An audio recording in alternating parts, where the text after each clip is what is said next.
Some awakenings come disguised as endings, and some of the most powerful beginnings are hidden in the final 5 minutes before sleep. Right there, between the weight of the day and the silence of the night, your whole reality becomes malleable. This is not a metaphor. This is not a poetic illusion. This is a doorway, and most people walk past it every single night. They bring their fears, their regrets, their unspoken disappointments into bed with them. They replay arguments. They worry about bills. They feel the ache of not having, not being, not knowing how. And without realizing it, they code tomorrow with the energy of yesterday. But you, tonight, you remember something deeper. You begin to reclaim that sacred space. Neville Goddard called it the state akin to sleep. It's not just a technique. It's a moment of return, a return to the creative self, a return to the truth that all things are shaped in silence before they appear in sound.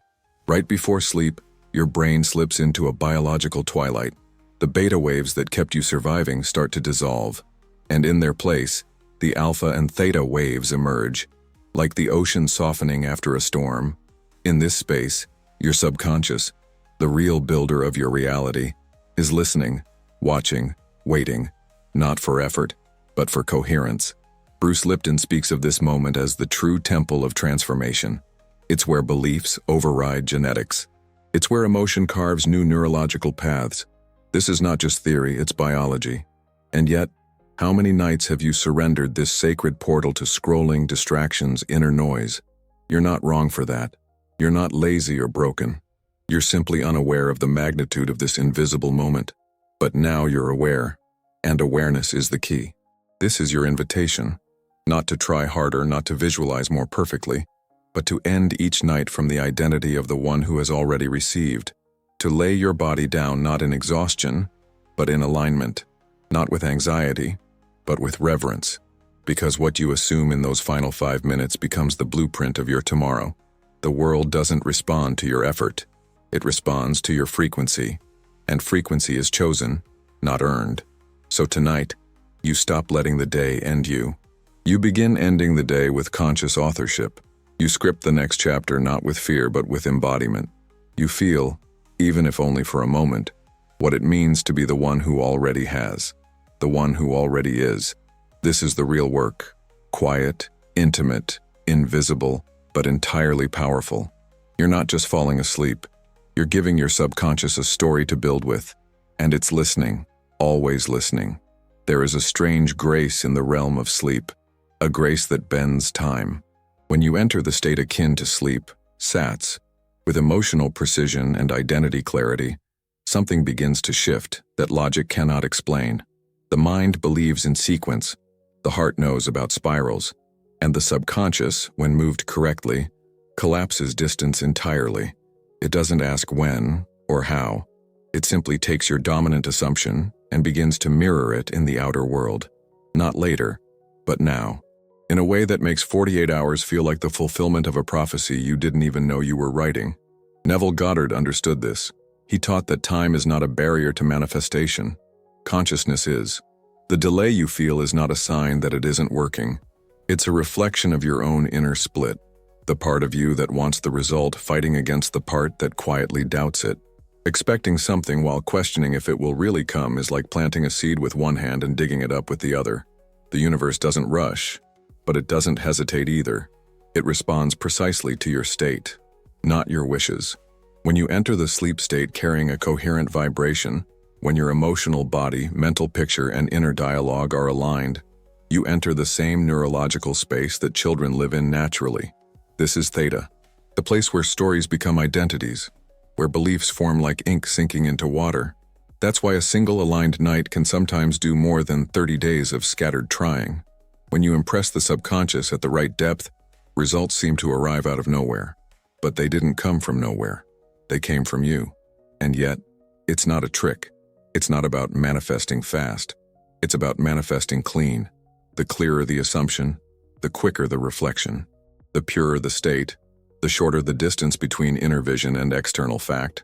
Not because you forced it, but because there was no longer resistance to it. When you stop checking for signs, they multiply. When you stop wondering when, time begins to obey you. So tonight, As you enter that gentle descent into sleep, remember this. You're not entering unconsciousness. You're entering command, not control, not pressure, but command. Through presence, through identity, through emotional certainty. If you do it right, the next 48 hours won't be ordinary, not because the universe suddenly favors you, but because you finally favored yourself with a state it could respond to.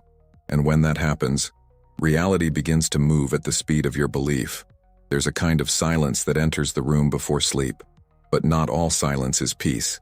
Sometimes it's full of static, the unspoken frustrations of the day, the disappointment that things didn't change fast enough, the lingering sense of almost.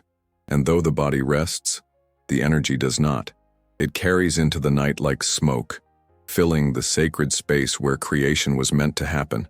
This is the emotional residue that distorts your signal, even when your visualization seems perfect. You may have imagined the scene of your desire. You may have tried to feel the wish fulfilled. But beneath the surface, was there tension? Was there a tightness in your chest? A silent urgency saying, "Please let this work." That's the fracture. Because the subconscious doesn't receive what you hope for. It receives what you are. And emotional noise speaks louder than mental pictures. Neville never said to imagine with pressure. He said to assume with feeling. Feeling is not force. Feeling is resonance. It's not about pretending you're not frustrated. It's about transmuting that frustration before you step into the imaginal act. Bruce Lipton teaches that the body responds to emotional energy as instruction. If you go to bed carrying the vibration of lack, even wrapped in images of abundance, your body still hears the lack. Your cells still encode the gap. This is why the clearing matters. Not as a ritual to control outcomes, but as an act of energetic hygiene. Just as you would shower before bed to clean the physical body, the emotional body needs space to release, to soften, to reset, not to erase what happened, but to stop dragging it forward into the scene where your future is being sculpted. And so, before entering that imaginal state, notice what you're carrying. Is it hunger or fullness? Is it resentment or reverence? Is it noise or knowing? Because whatever you carry will color the vision, and the vision is what the subconscious builds from. You're not required to be perfect. You're not asked to be high vibe every night, but you are invited to meet yourself honestly and then choose a new state. You're invited to let go of the desperation that asks, "Why not yet?" and instead whisper, "I know it's done." That single shift, subtle as it may seem, is the difference between chasing a dream and commanding it. So before you try to feel the wish fulfilled, make room for the feeling to land. Clear the surface. Breathe through the residue. Let it dissolve.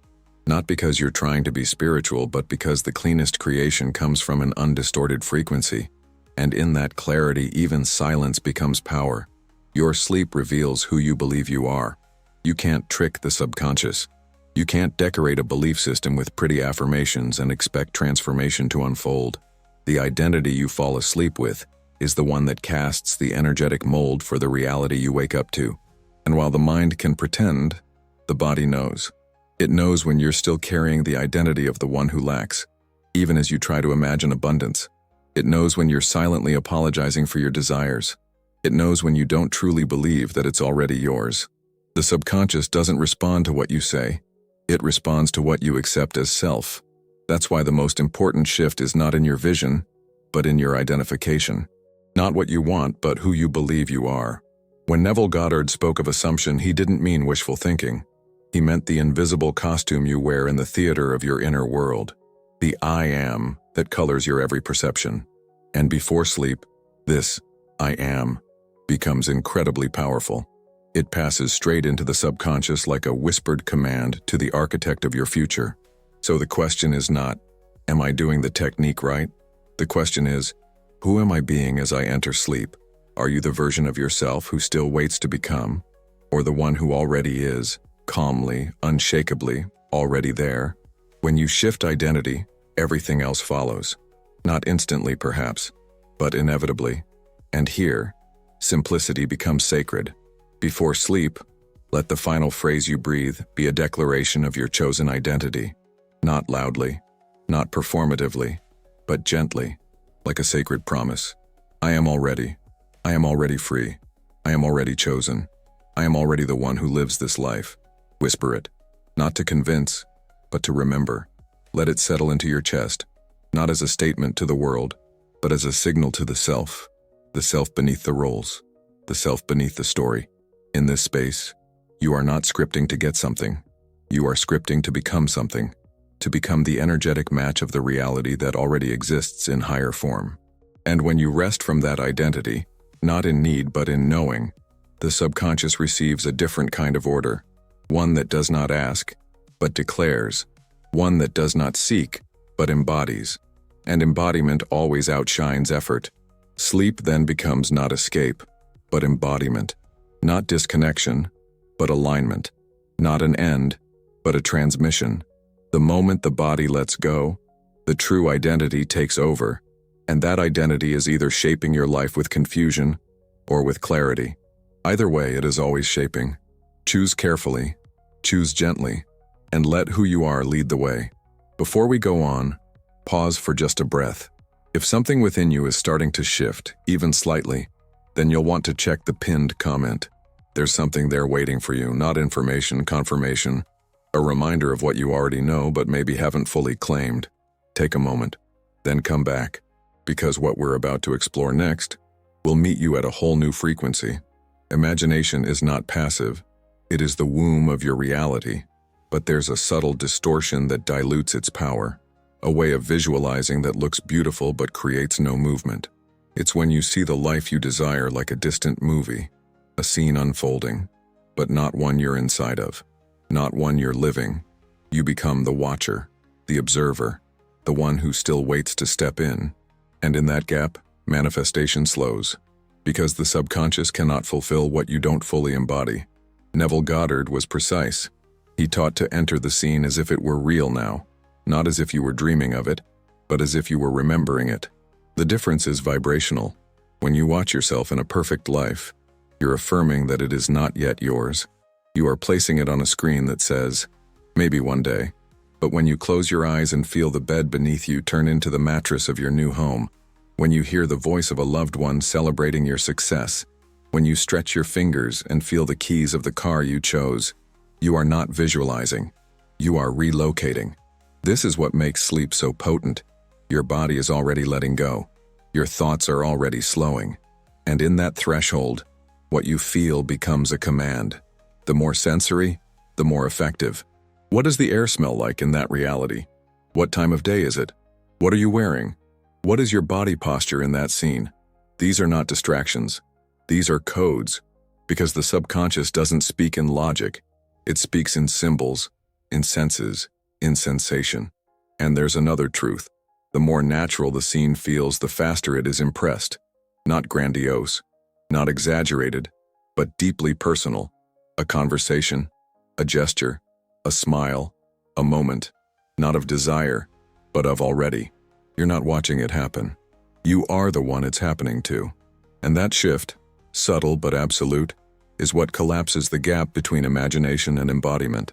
When you live the scene from within, your nervous system believes it. Your heart begins to beat with the rhythm of the reality you've assumed. Your brain rewires, your body calibrates, your field expands, and the universe, obedient and intelligent, begins to echo back that frequency in ways your logical mind could never predict. This is not about getting it perfect. It's about getting it real. Not performative, but immersive. Not as a technique to manifest, but as a ritual to remember who you already are. And when you sleep inside that truth, you wake inside a different world. Not because it changed, but because you did. From the inside out, from the dream, into form. Imagination is not passive. It is the womb of your reality. But there's a subtle distortion that dilutes its power. A way of visualizing that looks beautiful but creates no movement. It's when you see the life you desire like a distant movie. A scene unfolding, but not one you're inside of, not one you're living. You become the watcher, the observer, the one who still waits to step in. And in that gap, manifestation slows, because the subconscious cannot fulfill what you don't fully embody. Neville Goddard was precise. He taught to enter the scene as if it were real now, not as if you were dreaming of it, but as if you were remembering it. The difference is vibrational. When you watch yourself in a perfect life, You're affirming that it is not yet yours. You are placing it on a screen that says, maybe one day. But when you close your eyes and feel the bed beneath you turn into the mattress of your new home, when you hear the voice of a loved one celebrating your success, when you stretch your fingers and feel the keys of the car you chose, you are not visualizing. You are relocating. This is what makes sleep so potent. Your body is already letting go. Your thoughts are already slowing. And in that threshold, what you feel becomes a command. The more sensory, the more effective. What does the air smell like in that reality? What time of day is it? What are you wearing? What is your body posture in that scene? These are not distractions. These are codes, because the subconscious doesn't speak in logic. It speaks in symbols, in senses, in sensation. And there's another truth. The more natural the scene feels, the faster it is impressed. Not grandiose, not exaggerated, but deeply personal. A conversation, a gesture, a smile, a moment, not of desire, but of already. You're not watching it happen. You are the one it's happening to. And that shift, subtle but absolute, is what collapses the gap between imagination and embodiment. When you live the scene from within, your nervous system believes it. Your heart begins to beat with the rhythm of the reality you've assumed.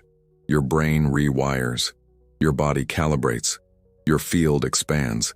And the universe, obedient and intelligent, begins to echo back that frequency in ways your logical mind could never predict. This is not about getting it perfect, it's about getting it real. Not performative, but immersive. Not as a technique to manifest, but as a ritual to remember who you already are. And when you sleep inside that truth, you wake inside a different world. Not because it changed, but because you did. From the inside out, from the dream, into form. It's not just the visual scene that shapes your future. It's the echo that follows it. The final thoughts, the quiet phrases, the inner voice that lingers after your eyes close. And for many, this voice undoes everything the imagination just tried to build. They see the scene, they feel the joy. But then, as the body relaxes, another voice creeps in. A whisper that says, what if it doesn't happen? A murmur of doubt. A silent negotiation. A reflex of the old self questioning the new. This loop is subtle. It doesn't scream. It doesn't always announce itself with fear. Sometimes it sounds like logic, like preparation, like realism. But what it really is resistance wearing the costume of caution. And when you allow that voice to be the last one speaking before sleep, you're giving it the microphone that speaks straight to your subconscious. You're not just dreaming of a new life. You're reinforcing the old belief that it's still far away. Neville Goddard spoke often of persistence in assumption, but this persistence is not effort. It's emotional fidelity. It's staying loyal to the new identity even when the old one tries to make a case. The subconscious listens most intently when the conscious mind fades. So those last few moments, the ones most people treat casually, become the point of deepest programming. And if you allow contradiction to sneak in, it becomes the blueprint. This is where the power of a single sentence can change everything. A sentence that is not negotiation, but declaration. A sentence you let land just before you drift off. Not forced, not repeated in panic, but chosen, clear, steady, like an anchor. It is already mine. I am already that. This is now my life. And then, silence. Let the statement settle like mist over still water. Let it end the day, let it close the door. You're not doing this to convince anyone. You're doing this to condition your own field, to hold a tone, a vibration, a resonance, so that when you enter sleep, the last impression is not fear, but fulfillment, not worry, but embodiment. And that last impression, uninterrupted, becomes the seed that grows in the dark, not because you demanded it, but because you trusted it. The subconscious doesn't need complexity. It needs clarity. It doesn't need repetition born of anxiety.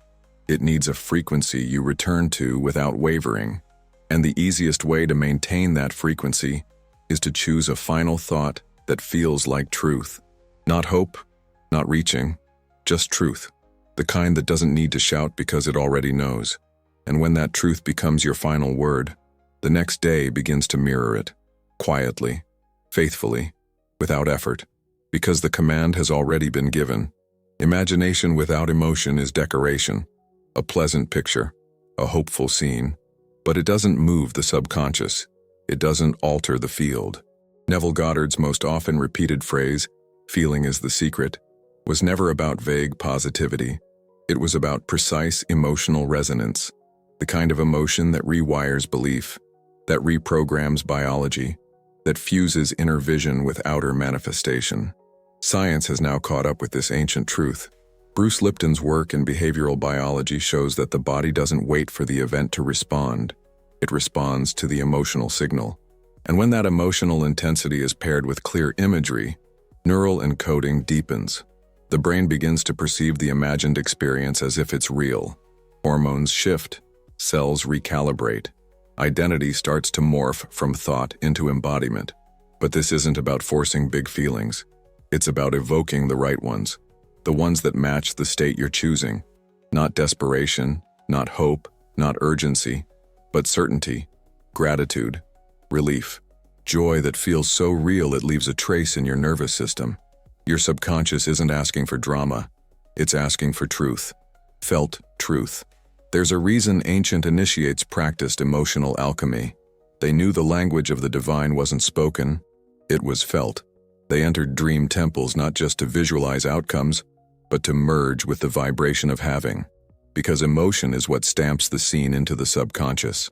Without it, the vision fades. With it, the vision breathes. So tonight, as your body softens and your breath deepens, you are not performing a ritual. You are entering communion with a version of yourself that already exists in full bloom. And the emotion you feel is the bridge. It's not fantasy, it's frequency. And frequency is the real signature of manifestation. Feel it as if it were already memory. Let the joy be casual, not inflated. Let the relief be subtle, not exaggerated. Let it wrap around you like a warm current pulling you into sleep.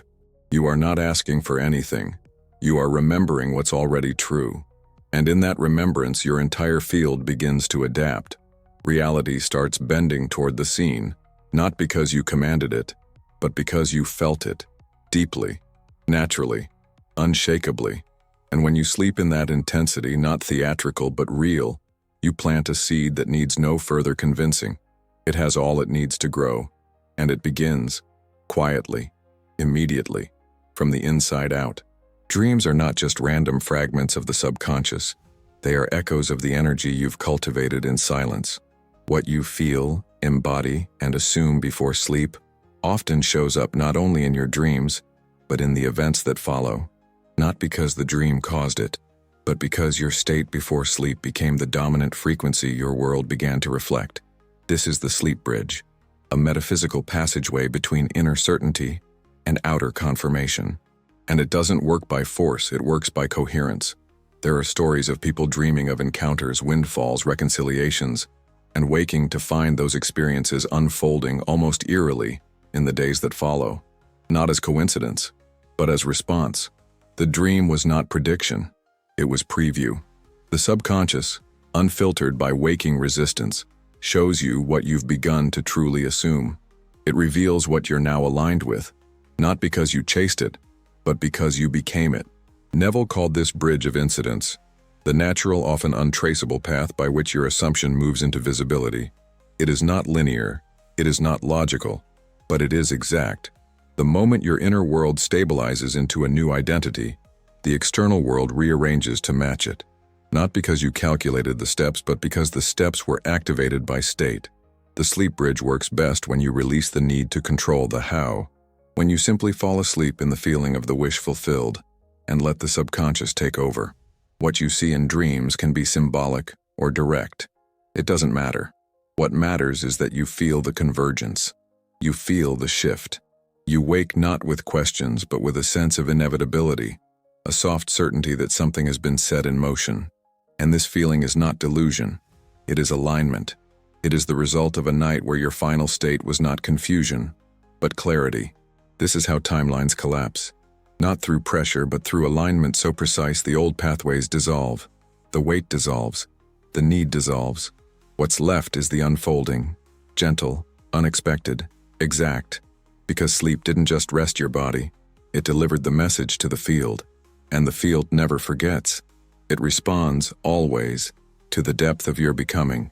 When you treat your bed not as an escape, but as a bridge, everything changes. You begin to feel how deeply the unseen is shaping the scene, how dreams aren't distractions, they are confirmations, and how a single night, aligned with emotional truth, can do more than years of scattered effort. Because when the subconscious accepts a new command, reality follows, and the path reveals itself, often while you're still asleep. The spiritual sabotage of just hoping instead of embodying. Hope can be a gentle beginning, but it is not the energy that reshapes reality. Hope often carries within it the vibration of absence. It says, "I wish." It whispers, "Maybe one day." And while it may feel comforting on the surface, it's often rooted in the belief that you are still separate from what you desire. This is the sabotage hidden inside spiritual language that seems kind but subtly affirms lack. You are not meant to hope for your new reality. You are meant to wear it, to inhabit it, to rest inside it like skin. Neville Goddard made the distinction clear. You must live from the end, not toward it. This is not about pushing yourself to believe. It's about choosing to feel as though the result is already yours, even if nothing in the outer world has changed, especially then, because that's when the inner shift becomes most powerful. The embodiment is not a performance. It is a choice of frequency. It's the quiet, invisible decision to let your emotional signature match the life you've declared real. And this matters most at night, because at night you are returning to the source. You are no longer in the logic of the day. You are in the vibrational blueprint of creation, and if you fall asleep hoping, wondering, craving, you reinforce the gap. But if you fall asleep full, aligned, resting in the energy of already, you collapse the gap. You override the question with embodiment, and embodiment is the only language the subconscious fully understands. This is not about repeating affirmations without feeling. It's about installing emotional anchors, tiny moments that feel like, of course it's mine. Of course, this is who I am now. These are not words, they are frequencies, and the more you return to them, especially in the last 5 minutes before sleep, the more your field adapts. Your identity stabilizes, and manifestation becomes not an event, but a reflection. Let go of the hope that says, "I need this to happen to feel whole," and step into the knowing that whispers, "I am whole, and that's why it's happening." This shift is subtle, but it changes everything. It turns the inner state from seeking to remembering, from effort to ease. And that ease is not laziness. It is authority, the kind that comes not from control but from alignment. You don't have to wait. You don't have to prove. You only have to become. Not louder, not faster, just more clearly. And when you embody the end, even in silence, even for a moment, you send a message through your entire being. It is already done. And the universe, always precise, always faithful, begins to respond to that signal in form, not as a gift, but as a mirror, because you didn't ask for it, you became it. In the silence before sleep, ancient initiates and modern science meet. This is not a routine, it's a sacred passage. The first step is release. Let go of the emotional residue. Breathe out the weight of the day, not to erase it, but to stop it from scripting your tomorrow. Clear the space so creation can enter clean. Then, rehearse. Enter your chosen scene, not as a watcher, but from within. Neville taught this vividly. Feel it as real, not someday, but now. Make it sensory. Make it simple. A touch, a word, a glimpse of the life already lived. Finally, rest. Let go completely, not as escape, but as surrender. Bruce Lipton's research shows the subconscious absorbs most deeply when the body is relaxed. The power isn't in holding on, it's in trusting that the impression has been made. This ritual, release, rehearse, rest, fuses emotional clarity with subconscious command. It's not performance, it's presence. And when done in sincerity, your sleep becomes transmission. The new identity begins to root, not with pressure, with precision, quietly, powerfully, just as it always has. Manifestation isn't about time, it's about alignment. When the subconscious receives a clear, undiluted signal, change begins instantly. Neville taught that assumption, not repetition, creates reality. One night of emotional and imaginal coherence carries more power than 30 days of trying. Bruce Lipton's work affirms this. The body responds to intensity and belief, not duration. Like a GPS locking in a destination, once your state is set, the path unfolds. Sleep becomes the catalyst, not through effort, but surrender. Some shifts don't need more time. They need one night where who you are matches what you've chosen. Completely, silently, powerfully. Sleep like it's already done, because your subconscious is always listening. Manifestation flows from identity, not effort. The moments before sleep are the most receptive, where your true state is impressed onto the subconscious. Neville Goddard taught that assumption becomes fact. Bruce Lipton showed belief shapes biology. Together, they reveal your reality reflects who you are as you drift into sleep. Make these final minutes sacred, not as afterthought, but as the start of your new life. Your bed becomes a place of alignment where you release lack and embody having. When you close your eyes in this knowing, you don't fall asleep. You awaken into creation. If this message resonates with you, there's something important waiting in the pinned comment. Take a moment to see what's there. It might just change the way you end your day forever.